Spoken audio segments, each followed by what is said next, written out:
আমাদের দীর্ঘ 16 মাসের আন্দোলন সংগ্রামের একদম ক্রান্তিলগ্নে আমরা আছি। বিগত দিন এবং আজকের দিন আমাদের রাজধানীর 3টি পয়েন্টে ব্লকেট কর্মসূচি সফল হওয়ার একদম ক্রান্তিলগ্নে আমরা আপনাদের সাথে কথা বলতেছি।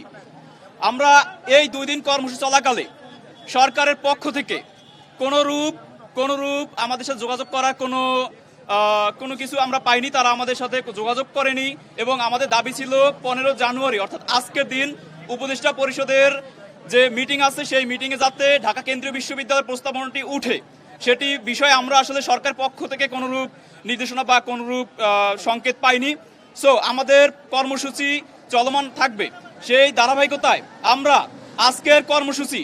আজকের যে ব্লকেট কর্মসূচি সেটি আজকে নাগাদ এখানে শেষ করছি এবং পরবর্তী কর্মসূচি আগামী সোমবার সায়েন্স ল্যাবের এই ভূমিতে বিরাট গণজমায়েতের আয়োজন করা হবে। অধ্যাদেশের দাবি নিয়ে বিরাট গণজমায়েতের আয়োজন করা হবে এবং অধ্যাদেশ মঞ্চ এখানে স্থাপন করা হবে। সেখানে রাষ্ট্রের সকল জাতীয় নেতৃবৃন্দদের দৃষ্টি আকর্ষণের জন্য অধ্যাদেশ মঞ্চ স্থাপন করা হবে এবং গণজমায়েতের মধ্য দিয়ে আমরা আমাদের পরবর্তী কি কর্মসূচি কোন পথে যাবে সেটি আমরা এখান থেকে তাৎক্ষণিক সিদ্ধান্ত নিব এবং পরবর্তীতে আপনাদেরকে আশা করি আমাদের সকল কর্মসূচিতে বিগত 16 মাসের মতো আপনাদেরকে সব সময় কাছে পাবো।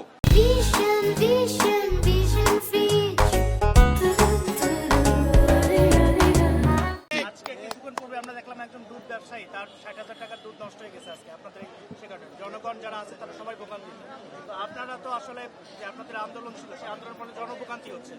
তো আজকে দেখলাম ঢাকা বিশ্ববিদ্যালয়ের শিক্ষার্থীদের সাথে আপনার জনভোগান্তি হলো। তো এইগুলো আসলে এড়ায়ে আপনাদের কোনো কর্মসূচি থাকবে কিনা নাকি এটাকে সাথে নিয়ে আপনাদের কর্মসূচি থাকবে? আপনার প্রশ্ন শুনে আমরা আসলে অত্যন্ত দুঃখের সাথে জানাচ্ছি যে আমাদের এই জনদুর্ভোগ আমরা বিগত 16 মাসে কখনোই করতে চাইনি, কিন্তু রাষ্ট্রকে আমরা বারবার রাষ্ট্রের কাছে আমরা গিয়েছি, তাদেরকে আমাদের দাবিগুলো জানাচ্ছি বা জানিয়েছি। সব সময়ের প্রতি সম্মান জানিয়ে আমরা বারবার ফিরে আসছি, কিন্তু ফিরে আসতে আসলে আমাদের দেয়ালে পিঠ থেকে গেছে। আমরা পিছনে যেতে পারছি না। আমাদের শিক্ষার্থীদের আকুতি মিনতি যদি আপনারা একটু শুনেন তাহলে আপনাদের চোখ থেকে আমি আশা করি পানি না এসে পারবে না। আর যে কথাটি বলছেন দুধ ব্যবসা, আমরা শুরু থেকেই আজকে কর্মসূচি শুরু হওয়ার সাথে সাথে আমাদের যারা আমাদের কাছে এসে জানিয়েছে যে তাদের ইমার্জেন্সি কথা বা তাদের ব্যবসা যে কোনো কিছু, আমাদের শিক্ষার্থী তাদেরকে সহায়তা করে একদম বলতে গেলে বিরুদ্ধ এক নারী আসছে আজকে, তাকেও শিক্ষার্থীরা রিক্সায় তুলে দিয়েছে, নিজেরা হাত ধরে মালামাল শিক্ষার্থীরা তুলে নিয়েছে। যদি ওই ভাই আমাদের সাথে জানাতো বা আমাদের কাছে এসে বলতো নিশ্চয়ই আপনি দেখতেন শিক্ষার্থীরা তাদের প্রতি সহায়তার হাত বাড়িয়ে দিত। এটি আসলে আমরা বলবো, তারপরেও আমরা দুঃখ প্রকাশ করছি সবের জন্য। দেখেন এটা একটা অনাকাঙ্ক্ষিত ঘটনা। তারপর আমি বলি, ঢাকা বিশ্ববিদ্যালয়ে যখন এখান থেকে আসছে কিছুক্ষণ তাদের সাথে কথাবার্তা চলছে, আমাদের শিক্ষার্থীরা যেহেতু ব্লকেট কর্মসূচি চলমান রয়েছে, শিক্ষার্থীরা বন্ধুত্বপূর্ণ বা সৌহার্দ্যপূর্ণভাবে তাদের সাথে কথা বলেছে। কথা বলার এক পর্যায়ে ঢাকা বিশ্ববিদ্যালয়ের আমি যতদূর শুনছি সহকারী প্রক্টর স্যার উনি এখানে আসছে, শিক্ষার্থীর সাথে কথা বলছে।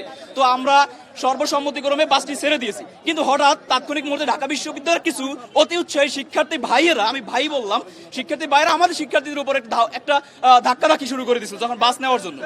তাৎক্ষণিক একটা উত্তেজনাপূর্ণ শিক্ষার্থীদের মধ্যে একটি উত্তেজনাপূর্ণ পরিস্থিতি সৃষ্টি হয়েছে, সেজন্য আমরা দুঃখ প্রকাশ করছি। এরকম ঘটনা কোনোভাবেই আমাদের কাম্য নয়। প্রশ্ন হচ্ছে যে আপনাদের দাবির ব্যাপারে সবাই মোটামুটি যৌক্তিক বলছে, কিন্তু আপনারা সাধারণ মানুষকে জিম্মি করছেন, এই ধরনের কমপ্লেন উঠছে। আপনারা সাধারণ মানুষকে জিম্মি করে ফেলছেন। আমি শুরু থেকেই আপনাদেরকে বলছি, সাধারণ মানুষকে জিম্মি করার মতো কোনো চেষ্টা বা কোনো প্রকার পরিকল্পনা আমাদের কখনোই ছিল না, আমাদের এখন নয়। আমরা শুরু থেকে বলছি, আজকে সায়েন্স ল্যাবে যখন আমরা নামছি বলেছি যে এখনই যদি আমাদের দাবির বিষয়ে সরকার একটি নির্দেশনা দেয়, সরকার আমাদের দাবির বিষয়টা কি যদি আমলে নেয়, তাহলে আমরা তাৎক্ষণিকভাবে সায়েন্স ল্যাবটি আমরা ছেড়ে চলে যাব।